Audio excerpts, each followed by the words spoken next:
Hello and welcome to another episode of Bonjour et bienvenue dans un nouvel épisode de Inde et la gauche mondiale. Si vous découvrez l'émission, n'oubliez pas de vous abonner. Pensez aussi à devenir membre YouTube, à nous soutenir sur Patreon ou à faire un petit don via le lien dans la description. Mais le minimum que vous puissiez faire, c'est de regarder cette émission, de liker, de partager et de commenter. Sans plus attendre, permettez-moi de vous accueillir pour la 4e édition de la série de dialogues Prabhat Patnaik. Aujourd'hui, nous allons parler du socialisme.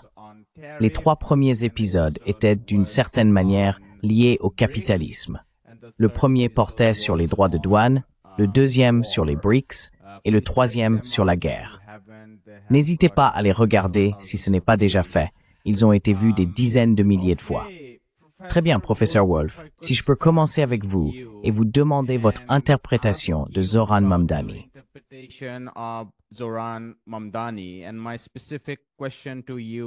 Et ma question précise pour vous est la suivante. Interpréteriez-vous l'ascension de Zoran Mamdani comme faisant partie des grandes vagues de mécontentement que nous avons observées aux États-Unis, en particulier après la crise financière mondiale, incarnée par Occupy Wall Street, la campagne de Sanders, la montée du mouvement ouvrier, la syndicalisation, etc. Ou pensez-vous qu'il s'agit simplement d'une réaction locale à l'incapacité du Parti démocrate à répondre aux attentes des électeurs de la classe ouvrière?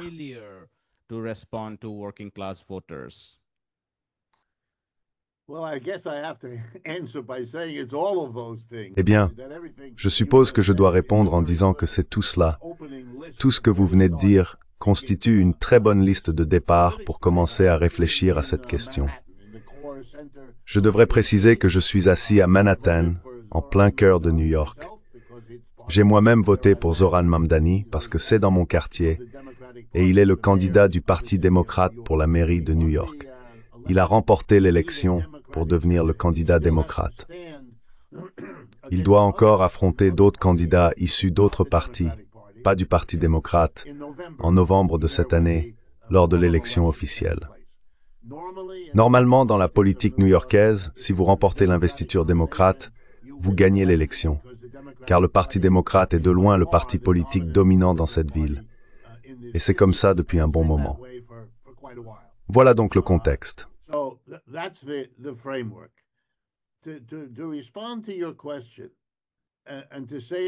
Pour répondre à votre question, et pour être tout à fait honnête, nous dans ce pays sortons lentement et timidement de 75 ans de propagande incessante et de répression implacable de tout ce qui touche de près ou de loin au socialisme. En ce qui me concerne, je parle personnellement car cela a été ma vie. Je suis né aux États-Unis. J'ai vécu ici la majeure partie des 75 dernières années. Et cela a été mon expérience sans exception, que ce soit dans les médias, dans les discours politiques des dirigeants ou dans les déclarations et discours des chefs d'entreprise, des universitaires. Peu importe. Les formes varient, mais le message était très bien coordonné. Vous savez, je suis le produit de l'éducation d'élite de ce pays. Je suis allé à Harvard, à Stanford et à Yale. Ce n'est pas vraiment l'endroit où l'on forme habituellement un socialiste, mais ils m'ont formé.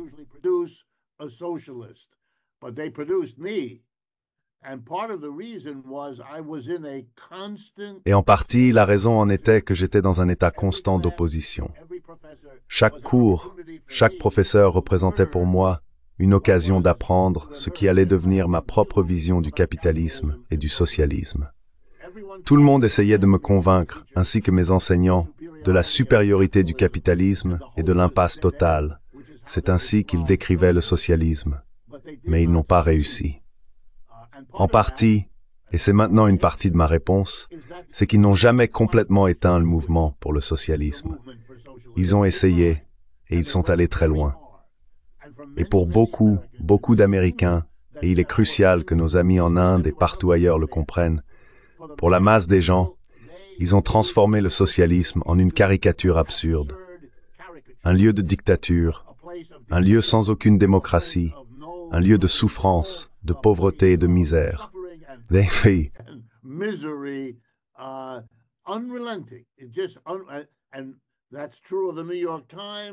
C'est vrai pour le New York Times et c'est vrai pour les journaux ruraux. Partout, c'est la même chose. Cependant, il y a toujours eu de la résistance et il y a toujours eu des endroits où l'on pouvait aller. Dans mon cas, j'ai trouvé mon chemin vers Harry Macduff et Paul Sweezy. Et c'étaient des Américains avec qui je pouvais parler et qui pouvaient m'enseigner ce qu'ils ont fait. Ils étaient très conscients de leur rôle en m'enseignant, ainsi qu'à pas mal d'autres. Même lorsque nous étions à Harvard, Stanford, Yale ou dans n'importe quelle autre université, sur la manière de développer une conscience critique. Mais nous sommes des exceptions. Tout a changé pour nous au cours des 10 ou 15 dernières années. Je dois encore le souligner. Again, I need to underscore that. From having no audience, our audience... D'être passé d'aucun public à un public qui se compte désormais en millions, c'est une expérience grisante pour moi, car je suis vivant pour le voir, le ressentir et y participer.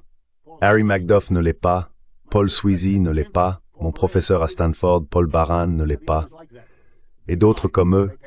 Ils sont morts, ils sont partis, mais nous sommes là, et nous vivons, il faut le dire, une résurgence de la critique du capitalisme et un intérêt sérieux pour le socialisme comme meilleure alternative.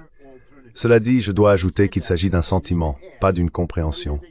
La connaissance du socialisme ici est, je vais être aussi poli que possible, primitive, très primitive.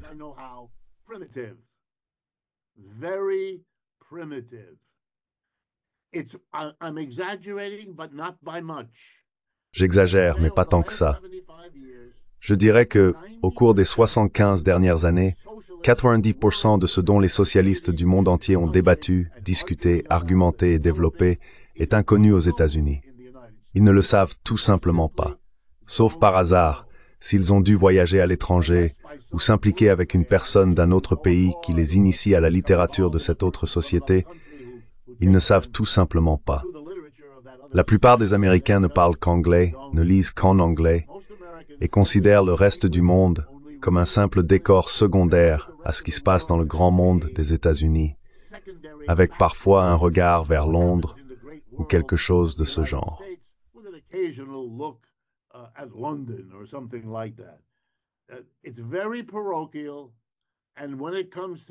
C'est très paroissial, et en ce qui concerne le socialisme, c'est vraiment rétrograde. Maintenant, dans ce cadre, un dernier point. Dans les cas où le socialisme est désormais envisagé, et je veux respecter les millions d'Américains qui sont aujourd'hui prêts à réfléchir au socialisme, qui ne le rejettent pas simplement comme on nous a appris à le faire pendant 75 ans, ils ne le font pas. Et c'est une avancée énorme. Et si je devais en attribuer le mérite à quelqu'un, ce serait, croyez-le ou non, Bernie Sanders. Sa volonté de ne pas rejeter publiquement l'étiquette socialiste a ouvert un espace qui n'a cessé de grandir depuis. Il n'en a plus besoin. Cela a désormais sa propre dynamique.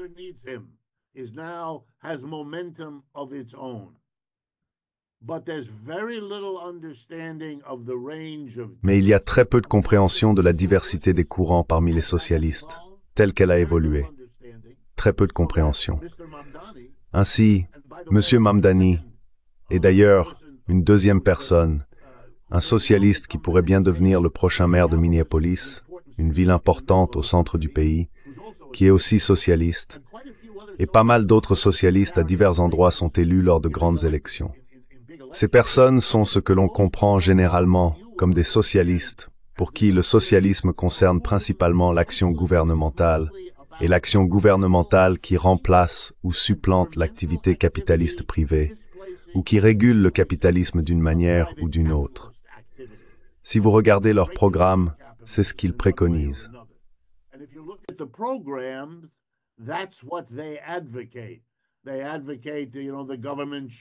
Ils préconisent, vous savez, que le gouvernement devrait aider les gens pour le logement, ou que le gouvernement devrait aider les gens pour... Eh bien, on pourrait presque écrire la phrase « le gouvernement devrait aider les gens » et la compléter avec 27 exemples différents, et cela résume ce qu'ils veulent dire. D'ailleurs, cela ne signifie pas que ces candidats n'ont pas, en réalité, des objectifs plus ambitieux, des objectifs de transformation sociale plus larges. Ils peuvent en avoir, et c'est important, mais cela ne peut pas être exprimé. Ils ne le diront pas parce qu'ils craignent que cela les fasse immédiatement basculer, les ramenant au silence qu'ils ont subi auparavant. Désolé d'avoir été si long, mais je voulais vous donner une idée à la fois des bonnes nouvelles et du chemin qu'il nous reste à parcourir.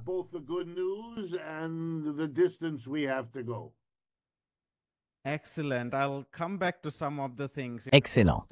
Je reviendrai sur certains des points que vous avez abordés au fur et à mesure de notre discussion, en approfondissant ce qu'est le socialisme, en particulier en 2025.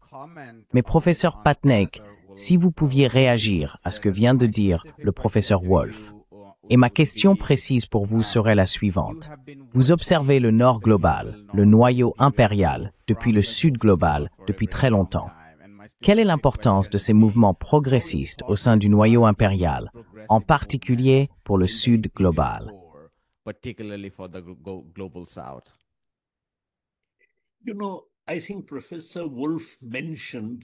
Vous savez, je pense que le professeur Wolf a évoqué les 10 ou 15 dernières années. Je pense que c'est très important. Il y a eu un véritable bouleversement au cours de cette période.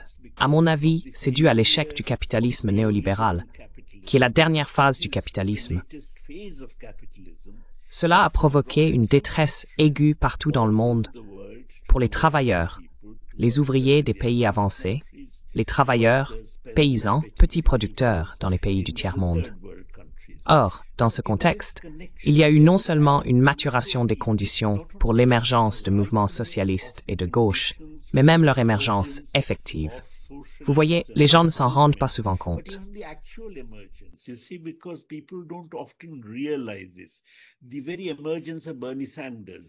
L'émergence même de Bernie Sanders a été le premier symptôme de ce phénomène aux États-Unis. De même, regardez la France, par exemple. Nous nous concentrons souvent sur une des conséquences de la crise, à savoir l'émergence du fascisme et du néofascisme. Mais en même temps, il y a l'apparition d'un défi au fascisme et au néofascisme, qui ne prend pas la forme des structures démocratiques libérales bourgeoises, qui se sont en réalité révélées assez faillies, mais de structures socialistes ou de gauche potentielles. Regardez par exemple la France. Le parti de Marine Le Pen aurait remporté les élections haut la main, si ce n'était le fait qu'il y avait en réalité une coalition de la gauche qui a même obtenu la majorité.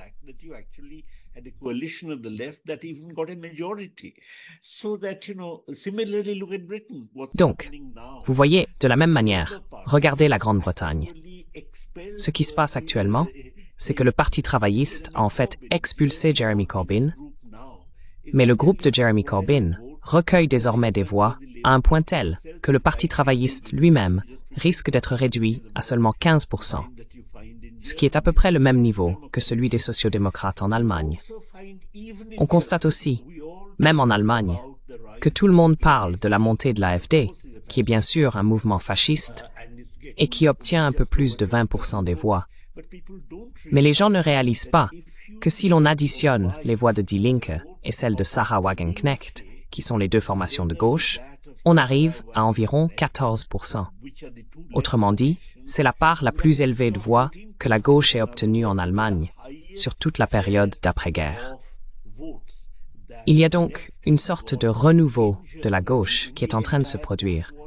Et en fait, les voix de Die Linke augmentent désormais, passant même de 9% à 11%, et ainsi de suite.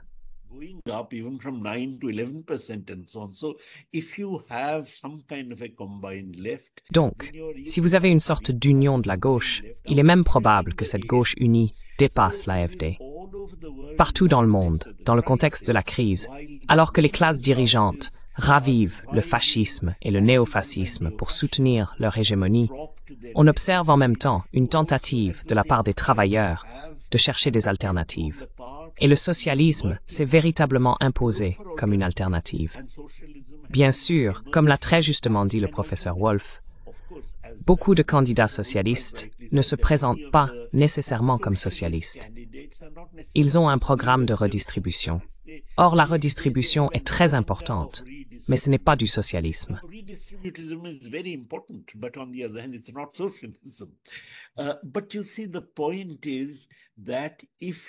Mais voyez-vous, le point est que si vous avez un engagement constant envers la redistribution, dans ce cas, il faudrait nécessairement ouvrir la voie au socialisme. Par exemple, si vous avez, dans un pays comme l'Inde, une taxation de la richesse, alors les capitalistes n'investissent pas. Si les capitalistes n'investissent pas, il faudrait alors que l'investissement public prenne leur place, et ainsi de suite. Et dès que cela se produit, tout le centre de gravité de l'économie se déplace du capitalisme, la recherche du profit par un groupe de capitalistes individuels, vers une forme de supervision et de contrôle plus public, avec une société gérée dans l'intérêt du peuple.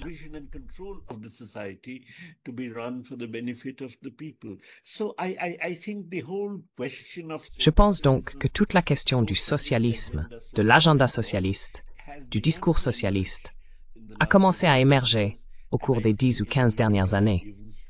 Et je pense que ça va devenir encore plus fort dans les jours à venir, car je ne vois aucune solution à cette crise dans le cadre actuel du capitalisme néolibéral.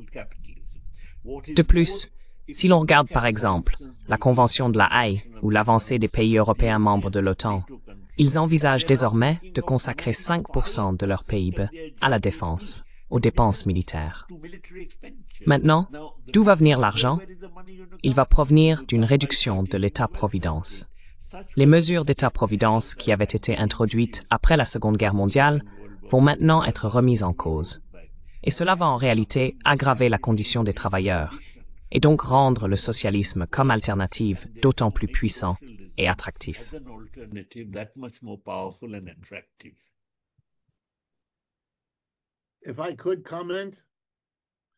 Si je peux me permettre de commenter, ce dernier point soulevé par le professeur Patnaik est très important. J'aimerais m'appuyer dessus, car dans cette remarque, il saisit ce qui me semble être le phénomène central et remarquable ici, aux États-Unis, à savoir précisément ce sentiment, j'aimerais me souvenir de ces mots exacts, mais le sentiment que ces paroles transmettaient, à savoir que le système ne fonctionne pas. Des masses d'Américains sont désormais capables de le dire. Ils sont capables d'aller au-delà de « je n'arrive pas tout à fait à obtenir l'emploi que je veux » ou « je n'ai pas tout à fait le revenu dont j'ai besoin » ou « je ne peux pas me permettre de me marier » ou « je ne peux pas me permettre d'avoir des enfants » ou tout autre exemple similaire.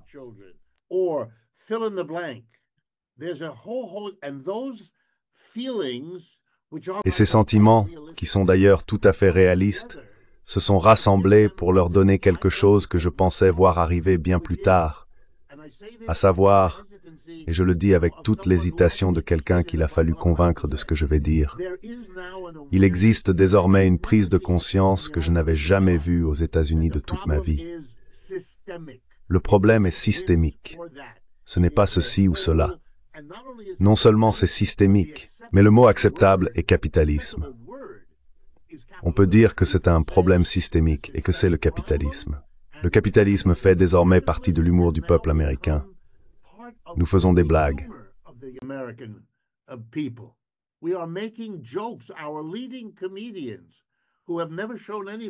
Nos humoristes les plus en vue, qui n'ont jamais manifesté la moindre conscience politique, trouvent désormais commode de faire des blagues dont la cible, le sujet même, est un capitaliste qui fait quelque chose de mal, ou un capitaliste très stupide, ou encore un capitaliste qui enchaîne les erreurs.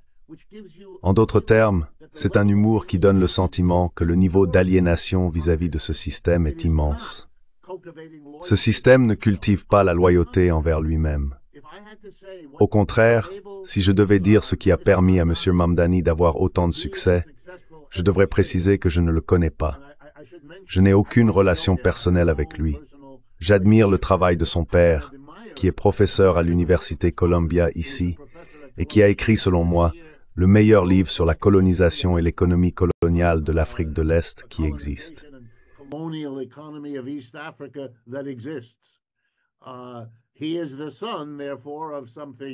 Il est donc le fils de quelque chose de très intéressant qui va bien au-delà de ce qu'il dit en public. Vous savez, les pères et les fils sont différents, donc qui sait? Mais je vous dirais que son vote est un vote qu'il a pu obtenir, et ce n'est en aucun cas un manque de respect envers lui, parce qu'il a su se présenter comme l'incarnation de l'aliénation de tous les jeunes, et aussi d'une bonne partie des plus âgés. Il est frais, nouveau, jeune, venant peut-être nous apporter un changement. Et les gens sont tellement aliénés des partis républicains et démocrates que lui se retrouve dans cette situation remarquable où il pourrait réellement gagner, malgré l'hostilité des banques, des grandes entreprises et de tous les ennemis habituels de cette façon de penser.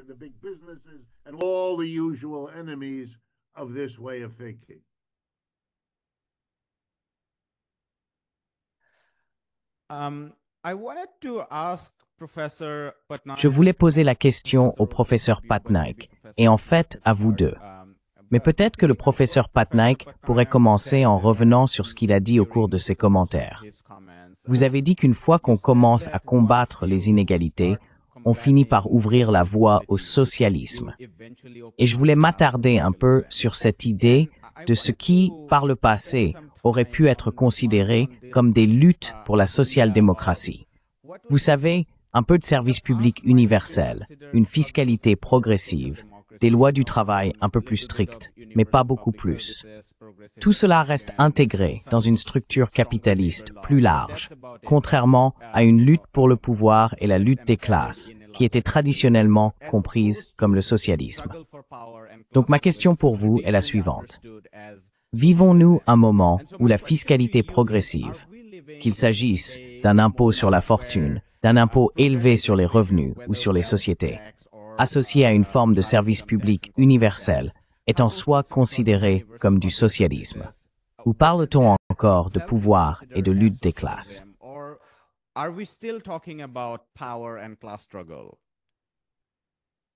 Non, je veux dire, évidemment, nous parlons de pouvoir et de lutte des classes. Mais j'aimerais souligner la dialectique de tout cela. Voyez-vous, par exemple, prenons 1917. La révolution bolchevique a eu lieu sous le slogan « La terre, la paix et le pain ». Or, si le gouvernement Kerensky avait effectivement assuré la terre, la paix et le pain, il n'y aurait pas eu de révolution bolchevique. En d'autres termes, il existe une dialectique entre les enjeux immédiats et bien sûr les structures ultimes. L'idée, c'est que les structures ultimes déterminent, dans une certaine mesure, la capacité à répondre aux revendications portant sur les enjeux immédiats. Et c'est précisément cette dialectique entre le redistributivisme et le socialisme dont je parlais, vraiment.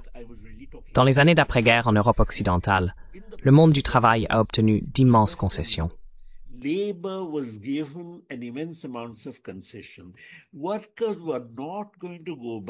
travailleurs n'allaient pas revenir aux années 1930, avec ce chômage massif, la Grande Dépression, etc. Donc le fait est qu'ils ont élu des gouvernements sociodémocrates. Et parce que ces gouvernements sociodémocrates ont mis en place un certain nombre de mesures d'État-providence, le besoin de dépasser le système a en réalité été annulé. Mais le point, c'est que, au fur et à mesure que le système se consolide et qu'on assiste désormais à l'hégémonie du capital international, du capital financier international, celui-ci ne veut pas, enfin, si vous avez plus de mesures d'État-providence dans un pays, mais pas dans le tiers-monde, alors vous allez y localiser vos investissements. Par conséquent, aujourd'hui, le capital est global. Mais d'un autre côté, les luttes de la classe ouvrière, les victoires de la classe ouvrière, ont elles aussi été essentiellement et fondamentalement obtenues à l'intérieur des États-nations, à l'intérieur des frontières nationales.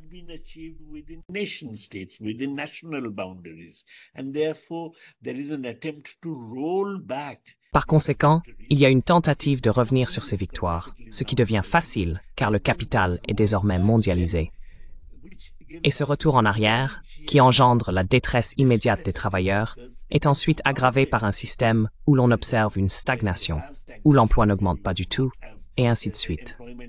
On se retrouve donc avec une situation assez insoutenable, intolérable pour les travailleurs. Et précisément, les conditions qui avaient freiné la progression du socialisme dans le monde capitaliste avancé, je parle en particulier de l'Europe de l'Ouest pendant la période d'après-guerre, sont en train d'être défaites. Ainsi, les conditions historiques, je ne dis pas que le socialisme arrivera demain, mais les conditions historiques s'ouvrent réellement à un nouvel essor du socialisme.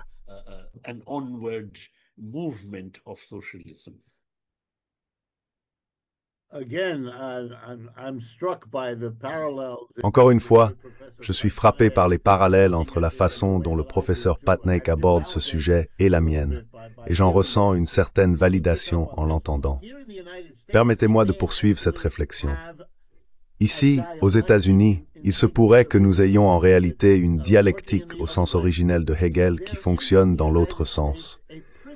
Aux États-Unis, il existe une compréhension assez claire que la période qui a suivi la Seconde Guerre mondiale peut être décrite comme je le fais publiquement tout le temps, mais je peux le faire parce que c'est accepté, comme le démantèlement du New Deal. Le New Deal était le nom donné dans les années 1930 par l'administration Roosevelt à son programme très social-démocrate.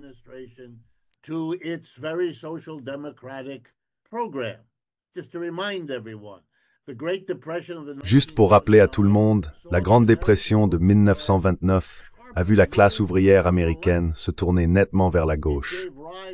Cela a donné naissance à un puissant parti communiste, à 2 partis socialistes et à la plus grande campagne d'organisation syndicale de l'histoire américaine, qui a permis à des millions de personnes, pour la première fois, d'adhérer à des syndicats. Tout cela a culminé pendant la Seconde Guerre mondiale, lorsque les États-Unis étaient alliés à l'Union soviétique. Mais pour la classe dirigeante, ce fut un choc dont elle ne s'est jamais remise, car elle a été contrainte d'en payer le prix. Les impôts ont été fortement augmentés pour eux, et ce que le gouvernement n'obtenait pas par les impôts, il le prenait sous forme de prêts forcés.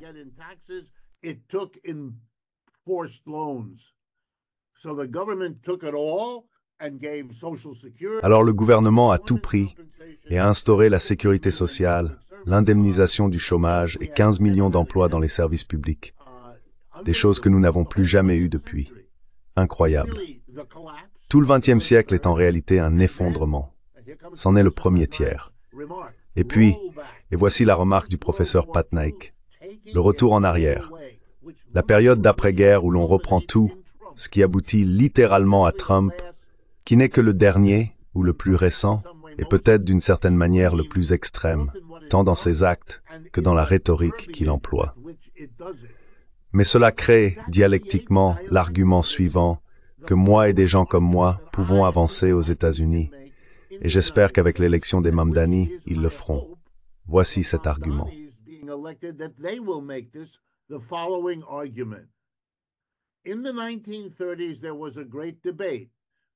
Dans les années 1930, il y a eu un grand débat entre les socialistes et les communistes. Réforme ou révolution, au sens ancien de Rosa Luxemburg et de tous les autres. Cette lutte a été remportée par les réformistes, et les révolutionnaires ont été vaincus. Ils ont même, à quelques exceptions près, accepté l'accord suivant. Nous soutiendrons M. Roosevelt à la présidence, mais il doit être un social-démocrate. Il doit instaurer la sécurité sociale, l'indemnisation du chômage, un salaire minimum pour la première fois. Un programme incroyable qu'il a effectivement mis en place. Cet accord a été conclu et les réformistes ont gagné. Et puis je regarde l'auditoire et je dis à un groupe d'Américains qui acquiescent parce qu'ils comprennent cela.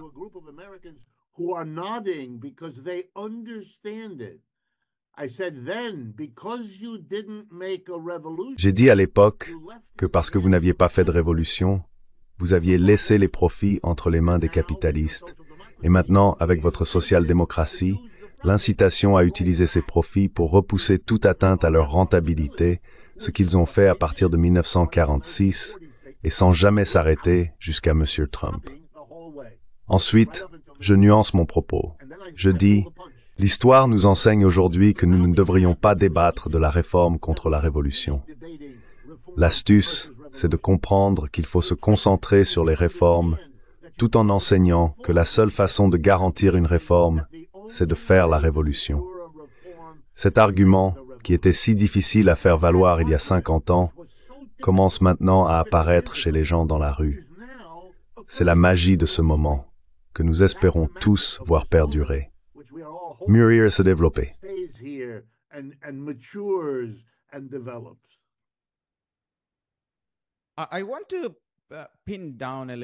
Je voudrais préciser un peu cette question de la réforme et de la révolution.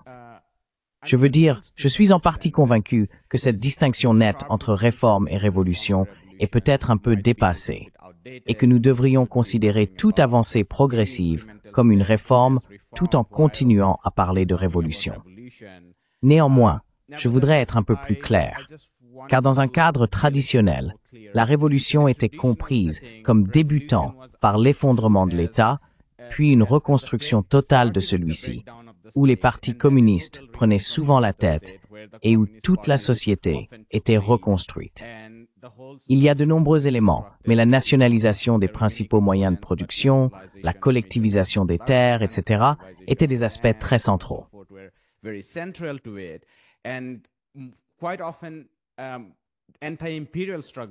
Très souvent, les luttes anti-impérialistes étaient au cœur de la question.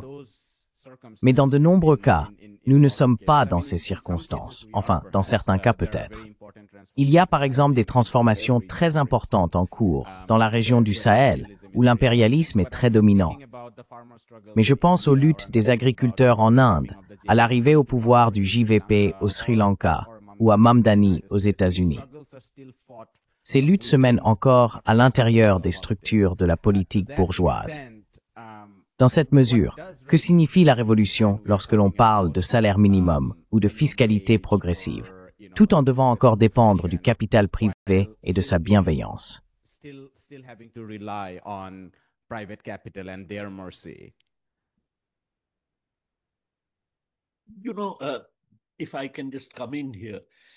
Vous savez, si je peux intervenir ici, à mon avis, la révolution n'est rien d'autre que le résultat d'un engagement cohérent en faveur de réformes fondamentales.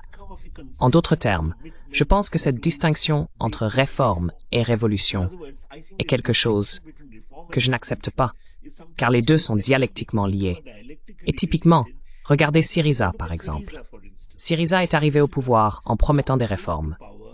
Mais d'un autre côté, Syriza n'a pas pu mettre en œuvre ces réformes parce qu'il est resté piégé dans l'ensemble du réseau des flux de capitaux et des flux financiers mondiaux.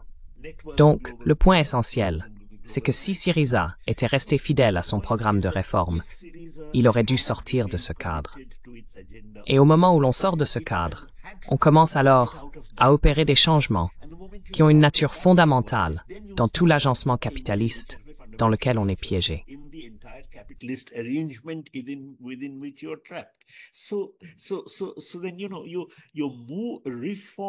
Alors, vous savez, vos réformes ne sont rien d'autre que, la révolution n'est rien d'autre que le résultat ultime de la fidélité à votre programme de réforme. Ceux qui s'en détournent sont en réalité des personnes qui compromettent elles-mêmes les réformes. Syriza en est un bon exemple. Et je crains que dans beaucoup des cas que vous avez mentionnés, le Sri Lanka en soit un très bon exemple. Eh bien, le Chili pourrait d'ailleurs élire, assez prochainement, la grande possibilité d'un président communiste au Chili. Maintenant, dans tous ces cas, ce qu'il faut remarquer, c'est avancent-ils avec leur programme de réforme, ou bien sont-ils en train de revenir en arrière sur ce programme? Si vous avancez avec le programme de réforme, alors vous devrez changer les structures dans lesquelles vous vivez. Et ce changement, c'est ce que j'appelle une révolution.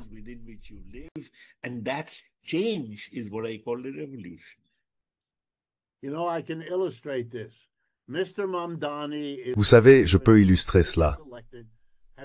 Monsieur Mamdani, qui se présente ici à New York, a promis, s'il est élu, de rendre les transports publics gratuits afin que les habitants de la ville de New York puissent utiliser le métro, les trains, les bus, etc. gratuitement. Il a également déclaré qu'il prendrait des mesures importantes pour faire baisser les loyers. Le coût du logement ici est indescriptible, c'est au-delà de tout.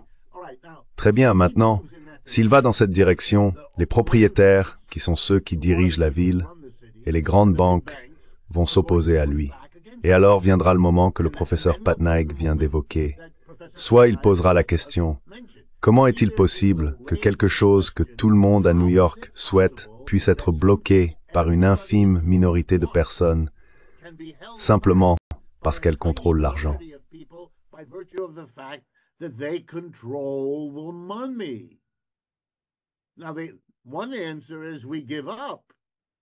Maintenant, une réponse serait d'abandonner. C'est ce que les libéraux vont suggérer. Ils le suggèrent déjà. Mais l'autre option, si M. Mamdani s'engage exactement de la manière que le professeur Patnaik vient de décrire, alors, non pas par une notion abstraite de réforme ou de révolution, mais à partir d'un moment très concret, il devra poser la question qui, pour nous, est bien sûr la question systémique. Comment une si petite minorité peut-elle avoir un tel contrôle sur toute la richesse sociale? Voilà le problème. Non pas la manière particulière dont il l'utilise, mais le fait qu'il soit en position de le faire. Et changer cela, c'est ce qui fait passer la réforme à la révolution.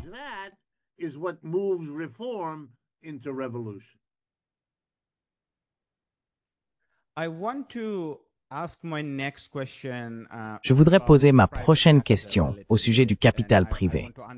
J'aimerais comprendre ce que vous en pensez tous les deux en ce qui concerne le capital privé dans le contexte du socialisme. Tout d'abord, les socialistes, les marxistes et d'autres, par le passé, disaient qu'il fallait une abolition totale du capital privé. Si vous pouviez expliquer si cela signifiait réellement une abolition totale du capital privé ou s'il s'agissait surtout de la nationalisation des principaux moyens de production, ce serait utile. Parce que je pense, et dites-moi si vous êtes d'accord ou non, je pense que l'histoire nous a montré que le secteur privé a effectivement un rôle à jouer.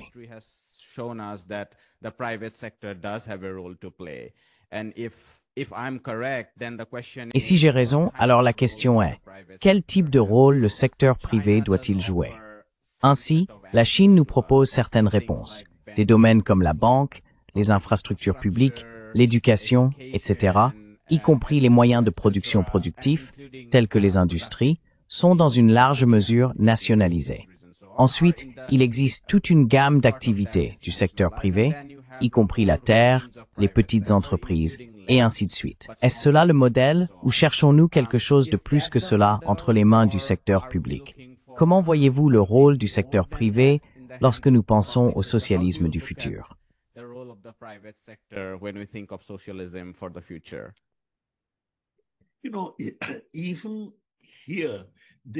Vous savez, même ici, il existe une dialectique qu'il faut savoir apprécier. Après l'indépendance en Inde, et dans toute une série de pays nouvellement décolonisés, il y avait l'agenda du socialisme. En Inde, par exemple, Pandit Nehru parlait sans cesse d'un modèle de société socialiste. Ailleurs aussi, de nombreux autres dirigeants du tiers-monde parlaient de socialisme. L'hypothèse de base était alors que l'on pouvait effectivement avoir à la fois des entreprises privées et publiques, mais que l'État pouvait contrôler l'entreprise privée. Maintenant, je pense que le capitalisme possède une certaine dynamique. Il a cette spontanéité, dans le sens où dans ce genre de situation, un côté ou l'autre tend à devenir plus fort avec le temps.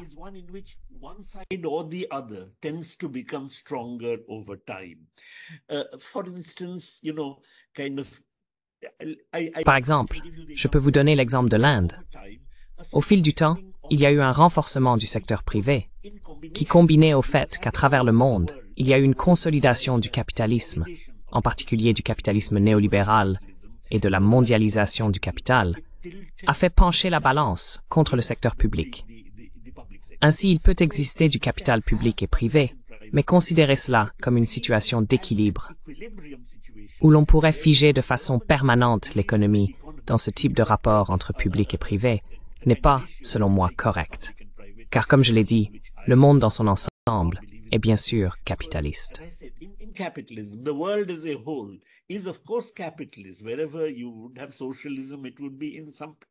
Partout où vous auriez le socialisme, ce serait dans un pays particulier. Par conséquent, il existe une certaine dynamique du capitalisme. Et donc, vous perturbez continuellement la proportion existante, même à l'intérieur du pays, entre le secteur public et le secteur privé. Le poids des deux. Il en découle donc que, à moins d'y être préparé, à moins de mobiliser les travailleurs contre ce type de possibilités, il vous faudrait en réalité abandonner votre projet socialiste et vous orienter vers, vous savez, le capitalisme néolibéral, et ainsi de suite, comme cela s'est produit dans tous les pays du tiers-monde qui se sont décolonisés.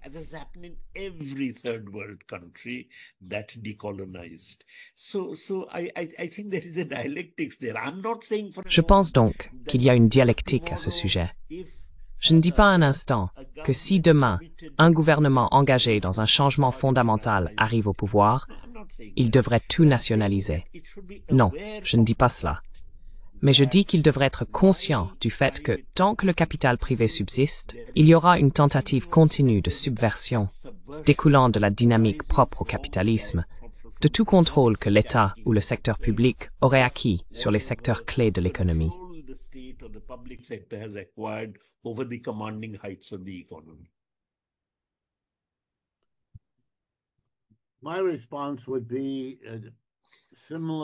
Ma réponse serait similaire.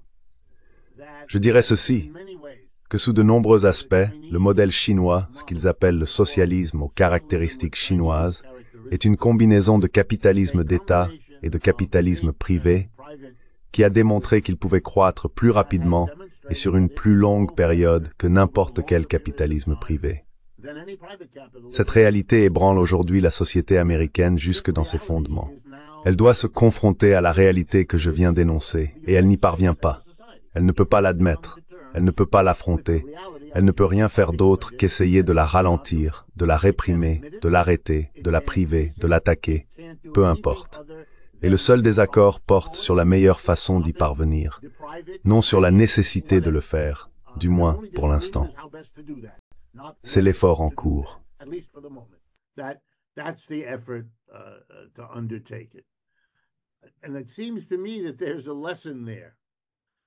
Il me semble qu'il y a là une leçon à tirer, et je pense que cette leçon sera apprise ici, aux États-Unis, peut-être pas de mon vivant, mais cela viendra. Et c'est la vieille leçon. Si vous ne pouvez pas les battre, rejoignez-les. Ce que nous verrons aux États-Unis et en Europe de l'Ouest, c'est une imitation de ce qui s'est passé en Chine, organisée différemment, mais ce sera une tentative, si je peux paraphraser ce qu'a dit le professeur Patnaik, d'obtenir les avantages d'un système mixte, mais avec un secteur privé plus dominant que l'État, et non l'inverse, pour toutes les raisons évidentes. Ce serait du moins l'idéal d'un homme politique capitaliste progressiste qui propose cela comme une issue à l'impasse dans laquelle il se trouve actuellement.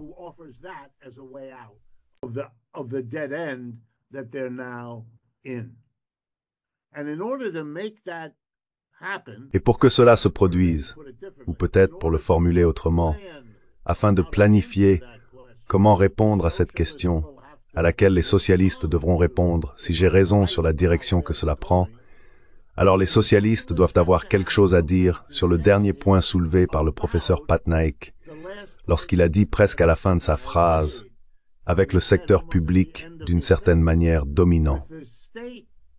Est-ce là où nous allons?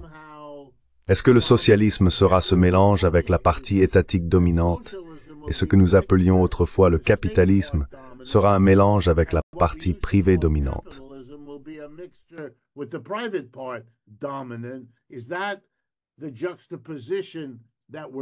Est-ce bien cette juxtaposition que nous examinons? Je préférerais aller plus loin et dire que non. Nous parlons réellement d'une transformation du lieu de travail pour mettre les travailleurs aux commandes, directement, pas seulement au plus haut niveau du gouvernement, de la politique ou du Parlement, mais dans chaque lieu de travail.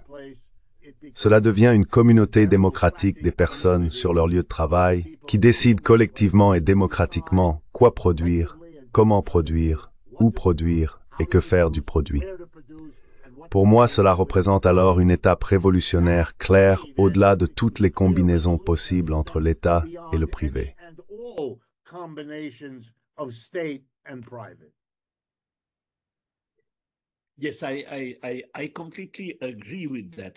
Oui, je suis tout à fait d'accord avec cela. En fait, pour moi, le socialisme n'est pas seulement une question de taux de croissance plus élevé ou de production accrue, etc. Le socialisme, pour moi, c'est une question de liberté. Et je pense qu'il s'agit d'une liberté qui s'obtient par la recréation d'une communauté que le capitalisme détruit. La communauté qui existait, que le capitalisme a détruite, était bien sûr une communauté d'exploitation. Vos propriétaires terriens, vos seigneurs féodaux, etc. Mais toute la construction vers le socialisme se fait lorsque se forme une nouvelle communauté. Les travailleurs individuels se rassemblent pour former des syndicats, et ce syndicat est en un sens l'embryon d'une nouvelle communauté. Donc pour moi, la liberté individuelle ne peut réellement être appréciée que lorsque l'individu fait partie d'une communauté. Et la création de cette communauté est fondamentalement la caractéristique du socialisme.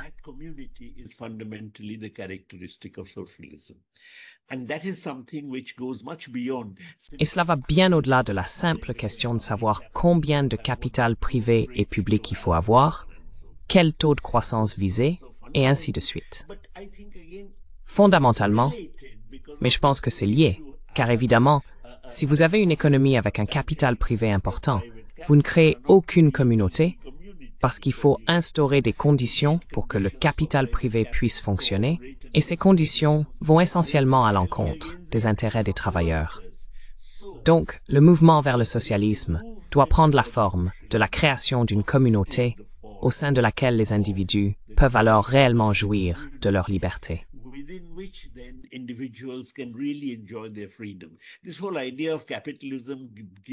Toute cette idée selon laquelle le capitalisme vous offrirait la liberté individuelle est quelque chose que je rejette.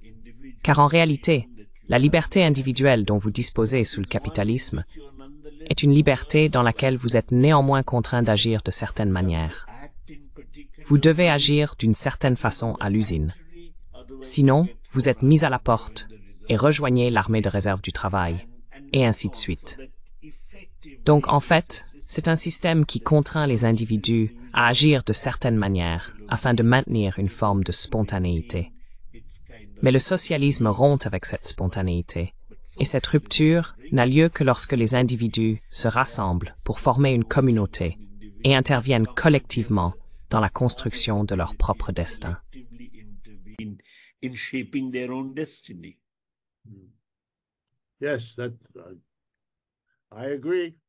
Oui, je suis d'accord. Je pense vraiment que c'est une question très très importante en ce moment, car l'intérêt pour le socialisme ne cesse de croître. Nous avons l'obligation de préciser que nous respectons d'autres définitions du socialisme, mais que nous en avons une différente, et que nous devons vivre avec cela. Il y a une tension à ce sujet, je le comprends. Je pense que nous pouvons soutenir les réformateurs avec notre perspective révolutionnaire sur la manière de procéder et sur ce qui est en jeu. Ils n'ont pas besoin d'être d'accord, mais nous devons avoir le droit de dire qu'il existe plusieurs concepts du socialisme et que ce n'est pas une mauvaise chose. C'est le signe de la vitalité d'une tradition.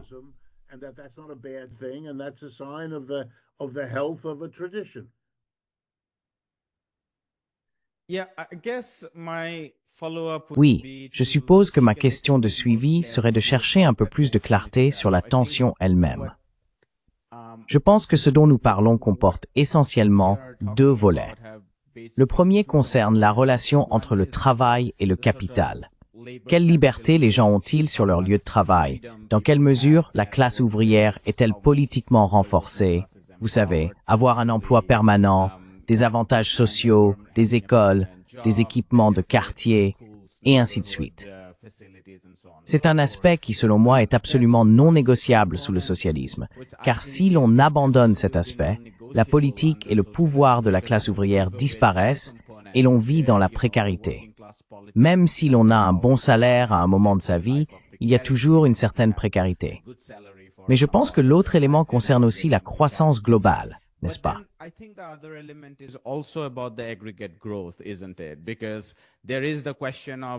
Parce qu'il y a la question de, même si vous avez le plein emploi, si vous ne produisez pas une économie dynamique où la productivité peut constamment augmenter, alors, sur une certaine période, vous finissez par prendre du retard par rapport aux autres.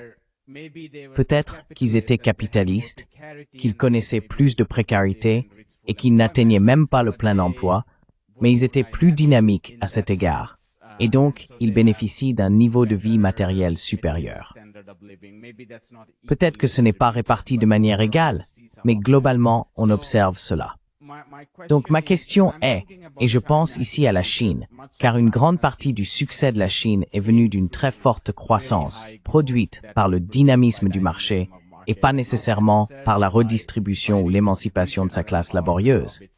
Je me demande, professeur Patnaik, ce que vous pensez de Paul, de ce que vient d'essayer d'exprimer.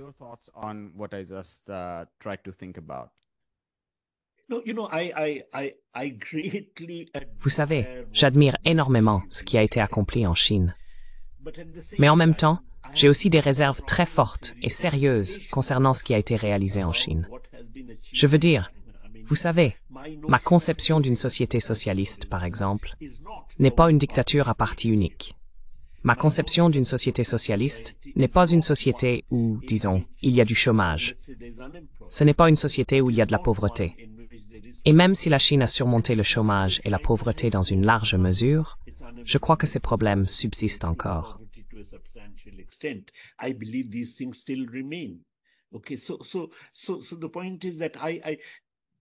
Donc, l'idée est que ma conception du socialisme va au-delà de la simple notion de réalisation technologique et de dynamisme de croissance. Oui, tu as raison de dire, il faut tout de même ces éléments, mais à mon sens, ils sont secondaires par rapport à l'idée de liberté, l'idée de la liberté des travailleurs, au sens collectif, d'intervenir et de façonner leur propre vie, tant sur le plan économique que politique, et ainsi de suite. C'est donc quelque chose de très important pour moi. Je ne considérerais donc pas la Chine comme un pays socialiste modèle. Pas du tout. Je pense vraiment qu'ils ont encore beaucoup de chemin à parcourir avant de pouvoir réellement se dire socialiste. Professeur Wolf. Professor Wolf.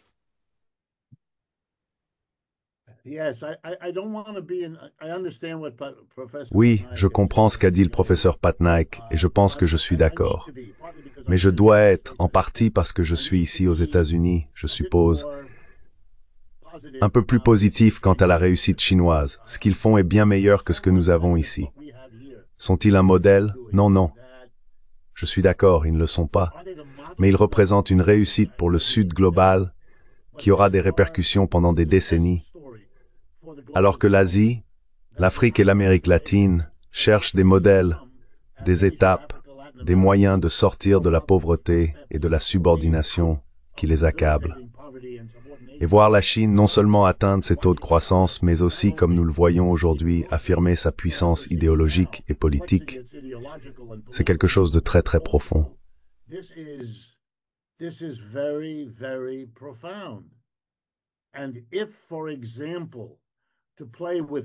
Et si, par exemple, pour jouer un instant avec la dialectique, si la Chine pouvait servir de modèle pour des efforts de réforme ici, aux États-Unis, étant donné que, si je comprends bien le rapport de l'ONU, les Chinois ont réussi à sortir 800 millions de personnes de la pauvreté, ou du moins de l'extrême pauvreté, alors que la pauvreté ne cesse de croître ici aux États-Unis, et si nous pouvions pousser des réformes dans la lignée de ce qu'ils ont déjà accompli, si ces réformes pouvaient être guidées par une perspective révolutionnaire, eh bien, nous pourrions peut-être faire encore plus avec ce que les Chinois ont réalisé qu'eux-mêmes. Cela ne devrait surprendre personne, car les Chinois ont pris des choses aux États-Unis et en ont fait plus que ce que les États-Unis pouvaient faire. C'est d'une certaine manière ainsi que cela devait être.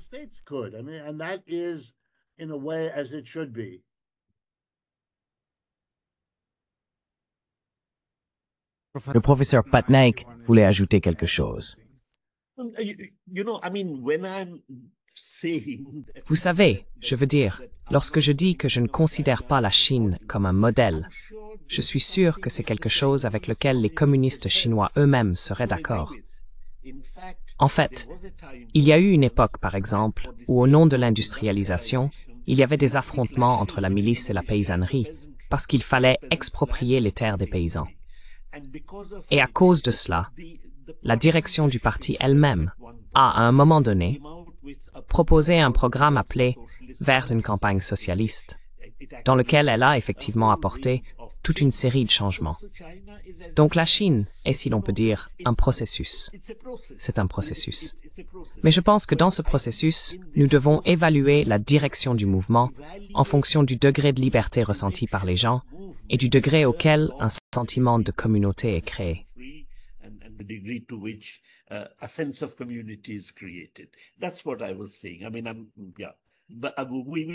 C'est ce que je disais.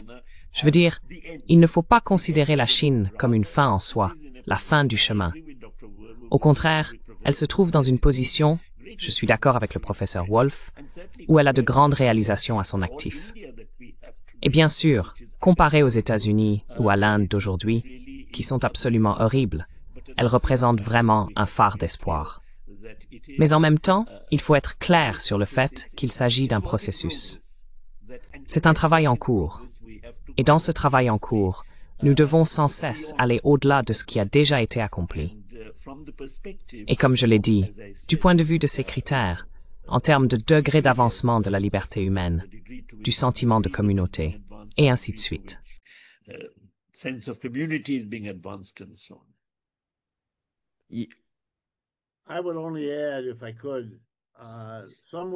J'ajouterais seulement, si je le pouvais, que quelque part Marx écrit qu'aucun système ne disparaît avant d'avoir essayé toutes les formes imaginables pour survivre. À mon sens, le socialisme et le capitalisme n'ont pas une frontière claire, fixe et nette. Elle est très floue, et ce que sont les stades finaux d'un capitalisme qui tente désespérément de se maintenir sous une forme ou une autre, et où commence le socialisme. Je pense que ces choses se chevauchent, et il est utile de garder cela à l'esprit lorsqu'on observe les États-Unis s'agiter dans leur désespoir.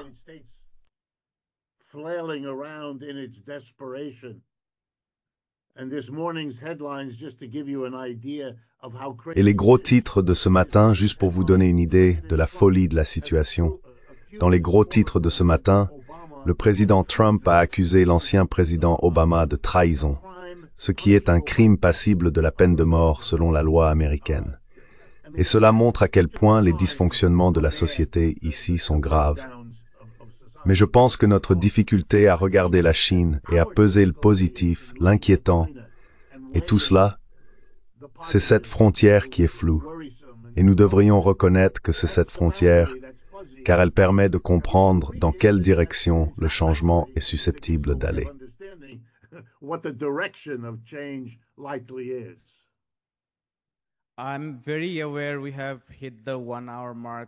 Je suis bien conscient que nous avons atteint l'heure, mais puis-je juste poser une dernière question si nous pouvions y consacrer 5 minutes de plus?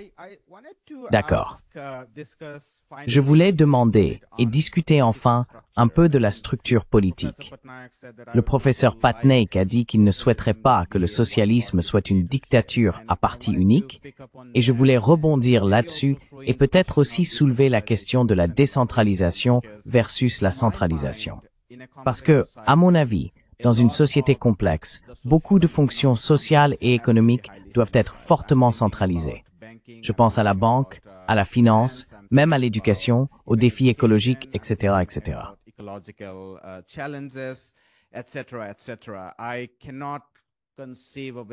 Je ne peux pas concevoir une société qui ne soit pas centralisée dans une large mesure. Et je pense que les exemples réels de socialisme ont généralement été centralisés, même si cela ne veut pas dire qu'il ne peut pas y avoir de décentralisation en son sein. Donc ma question pour vous, professeur Patnaik, et je pense que le professeur Wolf pourra ensuite conclure, est la suivante. Pourquoi pas un État à parti unique? Après tout, si nous avons besoin de ces développements à long terme, qui reposent sur la centralisation, et tant que cela représente une lutte des classes, pourquoi vouloir assister à ces mascarades tous les 5 ans? J'imagine que si ce n'est pas un État à parti unique, quelle est la structure politique que vous envisagez lorsque vous pensez au socialisme?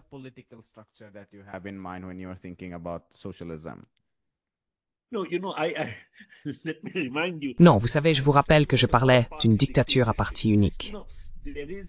Il existe une histoire de la théorie socialiste dans laquelle, lorsque Marx parlait de la dictature du prolétariat, puis dans les années 1930, il y a eu une théorisation selon laquelle chaque classe est représentée par un parti. Staline l'a théorisé.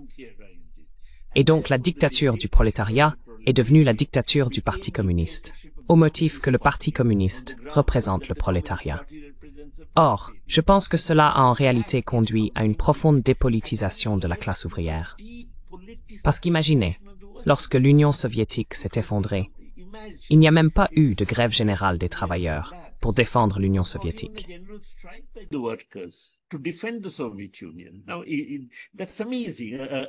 C'est incroyable. Un ordre révolutionnaire s'effondre. Et la classe au nom de laquelle cet ordre avait été créé ne lance même pas de grève générale, ce qui est tout à fait étonnant. C'est parce que cela a conduit à une dépolitisation de la classe ouvrière. Maintenant, je pense, bien sûr, que je suis d'accord avec vous sur la centralisation et la décentralisation. J'aimerais le formuler autrement. Vous avez dit que si l'on a une classe, une société, une économie ou un ordre centralisé, alors il faudrait un État à parti unique. Je le formulerais à l'inverse, à savoir que je serais opposé à une dictature à parti unique et opposé à la centralisation dans la mesure où elle dépolitise la classe ouvrière. Cela dépolitise.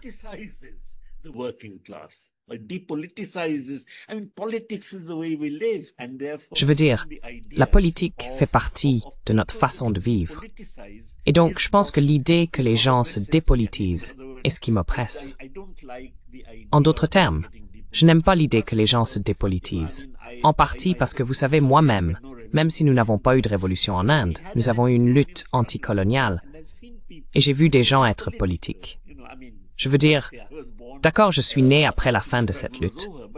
Mais mes souvenirs, mon père, en fait, a participé à la lutte anticoloniale, passant des années en prison. Donc ce que je veux dire, c'est que les gens en tant que sujet de l'histoire, les gens en tant qu'agents qui ne sont pas dépolitisés, qui sont actifs, c'est cela que je souhaiterais.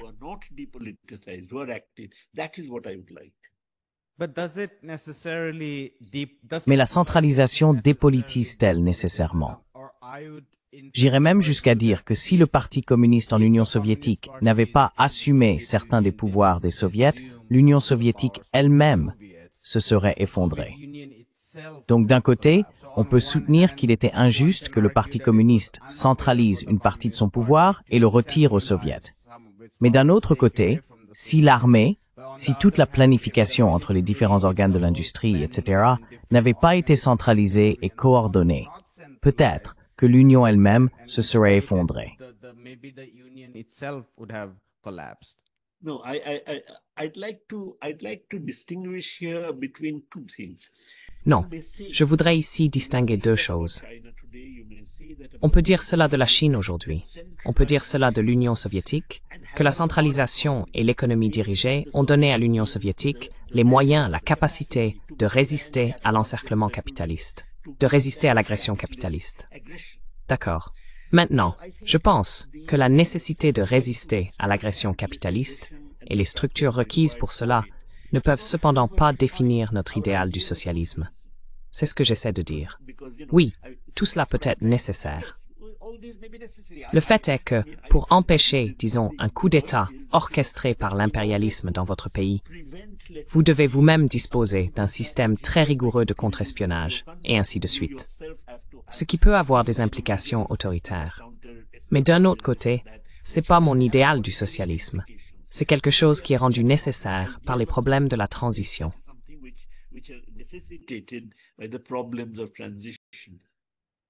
Professeur Wolf, concluez pour nous.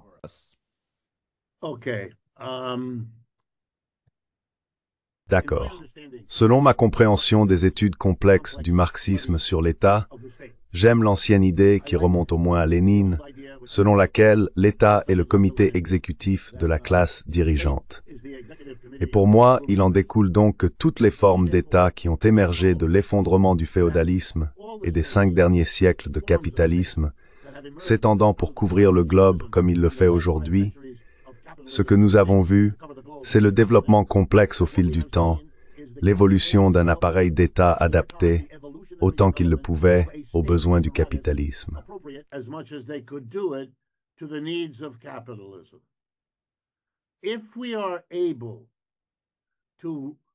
Si nous parvenons à construire la communauté dont parle le professeur Patnaik, où les travailleurs sur leur lieu de travail deviennent leurs propres employeurs, de sorte que la différence de classe entre maître et esclave, seigneur et serf, employeur et employé, soit enfin abolie, alors ce type de réorganisation à la base devra déterminer par lui-même les formes étatiques, centrales, décentralisées, etc., qui reproduiront ce système.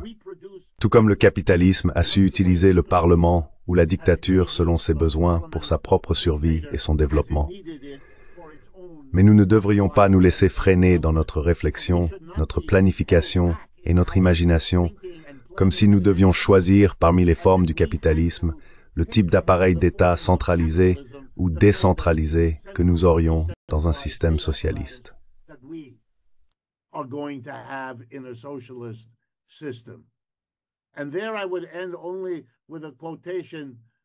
Et je voudrais conclure ici en citant un homme de qui j'ai beaucoup appris. Louis Althusser, le philosophe communiste français, avait une idée sur les appareils idéologiques d'État. Il n'a pas développé cette partie de l'idée, bien qu'il en ait parlé à certains d'entre nous. J'ai passé un peu de temps avec lui. Il nous en a parlé. Et l'une des choses qu'il a dites était qu'il faut comprendre que d'une structure de classe différente découle un rôle totalement différent pour l'idéologie, de sorte que ce n'est plus un appareil d'État. C'était une idée très libératrice pour nous tous. Et c'est vraiment sur cela que je travaille un peu en répondant à vos questions.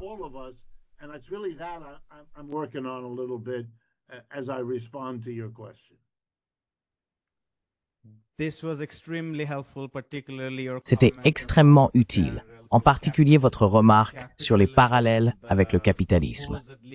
Si le capitalisme, le système supposément le plus décentralisé, tellement décentralisé qu'il ne serait constitué que d'atomes individuels et rien d'autre, si ce système-là parvient à se centraliser, y compris à travers des organes comme les parlements, le Congrès, la Réserve fédérale et ainsi de suite, alors pourquoi le socialisme organisé par la base ne pourrait-il pas déterminer dans quelle mesure il se centraliserait?